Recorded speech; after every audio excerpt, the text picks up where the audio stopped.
In the tradition of Malcolm X, peace be unto you. In my last talk, I defined for you the etymology of the word man, tracing it back to the Sanskrit manu, and demonstrating the association, the subconscious association, with white supremacy.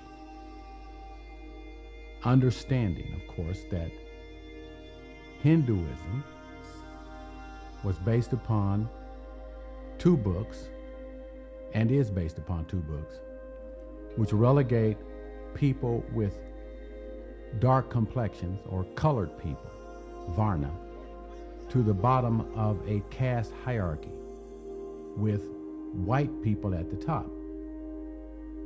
Those are pillars of the Hindu religion and thus of all India. And the top caste are the Aryans or Aryans, and they are white people.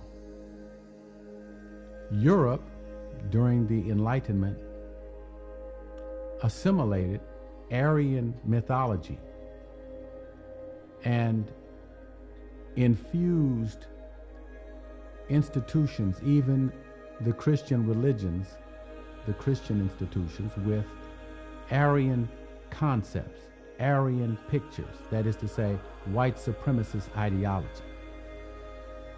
And one of the ways that that was done was by changing words in the Old Testament and the New Testament that had Aryan roots.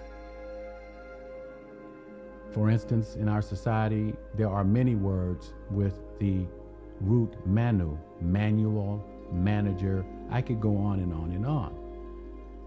You have to really stop and look at these terms and ask yourself, how does that word affect me subconsciously when I relate to others how I perceive the world?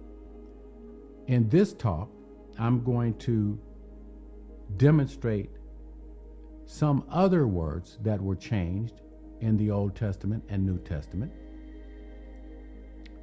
which also play a part in the manipulation of us collectively, subconsciously. You see, this happens subconsciously.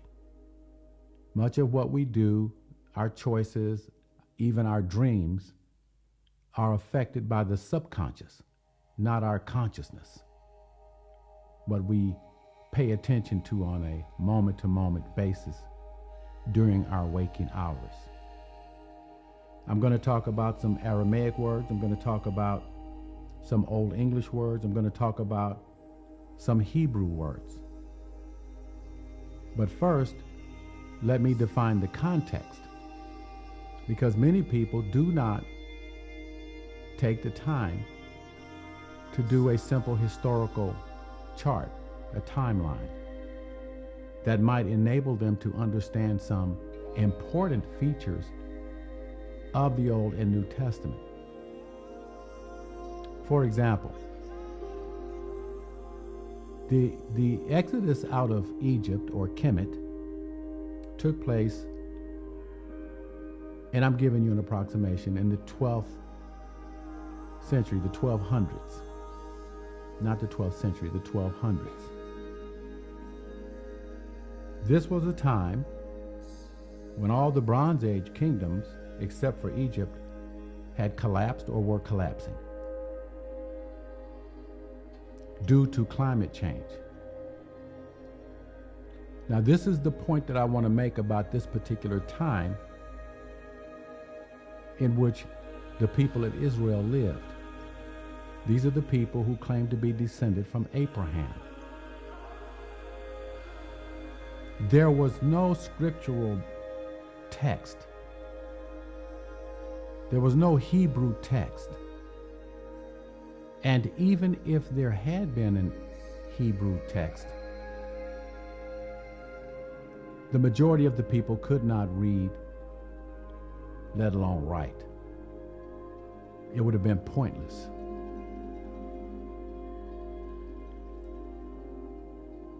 And so there was a simple oral tradition passed on by word of mouth. But once they left Egypt and settled in the land of Canaan and renamed it, they had their own kingdom. And then that kingdom became divided. You had the north and the south, and the south was Judea. It was called Judea. However, around 598 BCE, approximately, I'm not giving you precise dates, nobody knows the exact day, Babylon, the Babylonian Empire, conquered Judea and took as many of the inhabitants into captivity.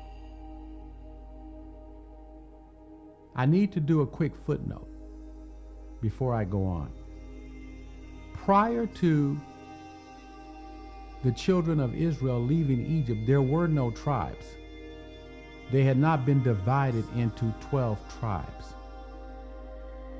So by the time we get to this time when the Babylonian Empire conquers Judea and takes as many people living there, they had come to identify themselves as being Jews.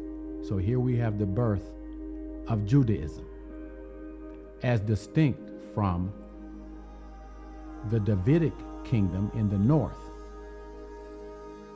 consisting of 11 of the other tribes that scattered, who knows where, but primarily in North Africa. And of course, many of the people who were taken into captivity by Babylon stayed in Persia and are there to this day. So 39 years later, in about 539 BCE, before the Christian era, Persia conquered Babylon. So Persia comes in and takes over. And so there, the people of Judea are now under the dominance of Persia in the area where the Babylonian Empire had existed. 60 years go by,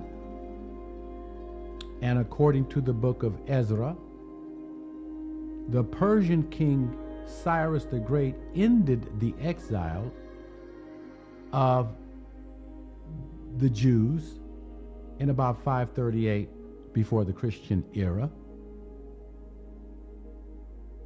In fact, it was the year after he captured Babylon. So they had been in captivity about 70 years before they were allowed to return to Judea. 46 years later, the Greeks come and they conquer Persia. And they do so in 492 BCE. That is a well-documented time. Now here's something that takes us back to words and the importance of words and how they influence our perception of the world and how we have to be on guard. The Torah that is used today was commissioned after the Jews returned to what they considered their homeland at that time, Judea. A group of scribes led by a man, an intellectual, an academic by the name of Ezra. Now this is not the same Ezra who wrote the book of Ezra, as far as I know. But he and other scribes commissioned the writing of what today are the 5 books of Moses, and of course compiling what they thought were books by some of their minor prophets like Ezekiel, who lived during the captivity years. So we're talking now about the Greek period of dominance. And we're talking about the Torah being written within that time frame. And so you can write down 450 BCE to 164. It wasn't written overnight, but over time, it emerged and became the central scripture of the Jewish people. Remember, there's 11 other tribes. These are the people of Judea, the Jews, Judah. So I want you to just look at the different cultures that dominated them for 70 years. They were Asian cultures, West Asian cultures. They were Babylonians, they were Persians, and they had a tremendous influence. The religion of Persia at that time was Zoroastrianism. Zoroaster was considered at that time by the Persians as a prophet. So how does this tie now into the word problem that we face? We all face the word problem. So let's go back and talk about some of the words that I've selected for you to check out and ask the question, why is this even in the Bible? Why is it in the Old Testament? I'm talking about the English translations. Why is it in those translations? Because if you look at the history of Jesus, what you eventually find out is that he spoke Aramaic. But you would be hard-pressed to see any Aramaic names in the New Testament. So here is Jesus of Nazareth, who is central to Christian theology.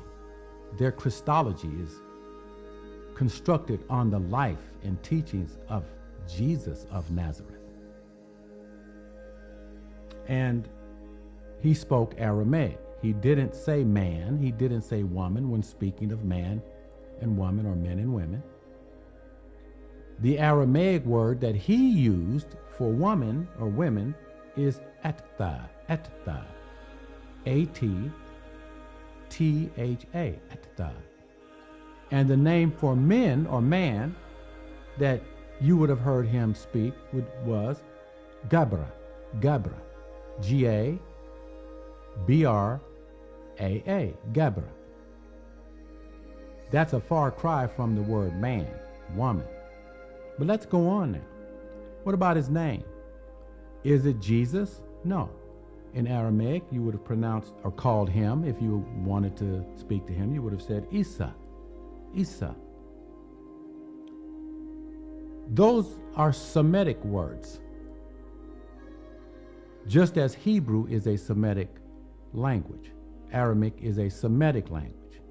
It derives from the Phoenician language. In fact, the alphabet of Western Europe, including Italy, including Greece, derives from the Phoenician alphabet, which itself derives from ancient Egypt. Why? Well, because Semitic languages are part of the Afro-Asiatic language family, in contrast to the Indo-European language family, which of course, at its center, one of the central languages of the Indo-European language is Sanskrit.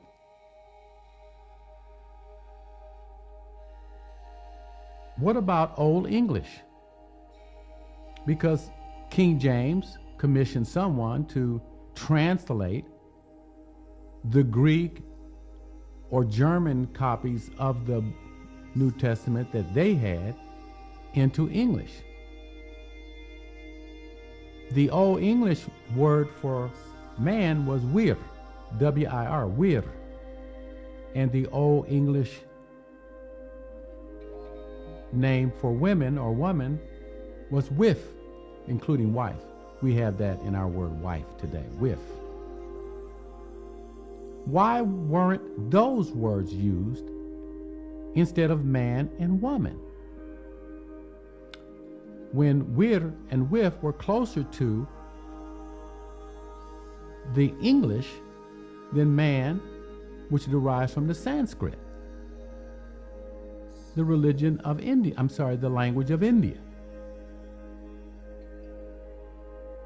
Those are important questions. Now, lastly, we have the Hebrew name for man and the Hebrew name for woman. So think about the Genesis story. And God created man. And God made woman out of the rib of the man. Remember those stories? But the Hebrew word for man is ish. And the Hebrew word for woman is ishaha. Ishaha. Semitic words, Semitic pronouns, nouns. So you can see just with those words, the language base was changed so that it reflected an Indo-European etymology. And the question is, okay, well, what was the motive for that? If you want people to get the texture of the time in which Jesus lived or when Moses lived, wouldn't you use the names, the pronouns and nouns that were used at that time? Well, I told you in my last talk that the Aryan movement and the Enlightenment in Europe grew out of their academic circles, their intellectual circles. You must understand, the intellectuals generally started rejecting Christianity, and they started to, and of course they had always rejected the Jews, and they didn't want Hebrew names, and they didn't want Christian names. And you see that manifest in the whole Nazi movement circle around Adolf Hitler. They wanted to go back to Germanic mythology. So Aryanism, they perceived as an old mythology of white people. And from that, they constructed the ideology of white supremacy in its modernized version, in contrast to its ancient version that was being practiced in India as it is today. And out of that construction, the rationalization for enslavement of colored people all over the world, and I use colored people just to make the point, it's about skin pigmentation. They were able to rationalize to their people, quote unquote white people, why they were predestined, why it was their manifest destiny to control all these dark-skinned people. Because they didn't know what to do with their land. They didn't know what to do with their resources. So God had destined white people to manage everything. Oh, there's that word manage, manu, manage, to manage it all. The words that are defined by them, which you use, define the mindscape that you participate. The language bubble controls your thoughts. You cannot go beyond your vocabulary when you're thinking, unless you're doing math, of course. So, the bottom line is, some words in the Old Testament and some words in the New Testament have the effect of enslaving your mind. In fact, in some cases, they cause menticide. They will cause your mind to die. Meaning that you will become totally subservient to the ideology that has been infused into your subconscious, and hate yourself and hate anybody that reminds you of yourself. I am Dr. Stephen Nur Ahmed. Peace be unto you.